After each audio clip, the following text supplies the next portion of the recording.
জল দুর্ভোগ থেকে বাসিন্দাদের মুক্ত করতে উদ্যোগী হলো আমবাসা পৌর পরিষদ। আমবাসা শান্তিপাড়া এলাকায় রাস্তার পাশে তৈরি হবে কাভার ড্রেন। শনিবার এলাকা পরিদর্শন করেন স্থানীয় কাউন্সিলর সহ নির্মাণ সংস্থার লোক। জানা গেছে, বর্ষাকালে শান্তিপাড়া এলাকার বসবাসকারী মানুষ দীর্ঘদিন ধরে জল সমস্যায় ভুগছেন। এলাকার রাস্তার এক পাশে ইতিমধ্যে কাভার ড্রেন নির্মাণ করা হলেও অন্য পাশে কাভার ড্রেন না থাকায় প্রতি বর্ষায় কিছু সংখ্যক বাড়িঘর জলমগ্ন হয়ে পড়তো। বাসিন্দাদের এই দীর্ঘদিনের সমস্যার কথা মাথায় রেখে রাস্তার যে অংশে এখনো কাভার ড্রেন নির্মাণ করা হয়নি, সেই অংশেও কাভার ড্রেন তৈরির উদ্যোগ গ্রহণ করা হয়েছে।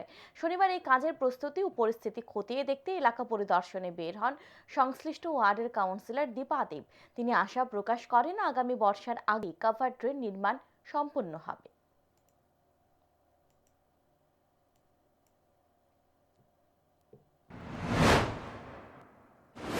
ঠিক রাস্তার এই পাশটা যে বড় ড্রেন হয়েছে, জল নিষ্কাশনের ব্যবস্থা নিয়ে আমাদের দীর্ঘদিনের একটা দাবি ছিল, আজকে তা আমরা স্বপ্ন পূরণ হয়েছে।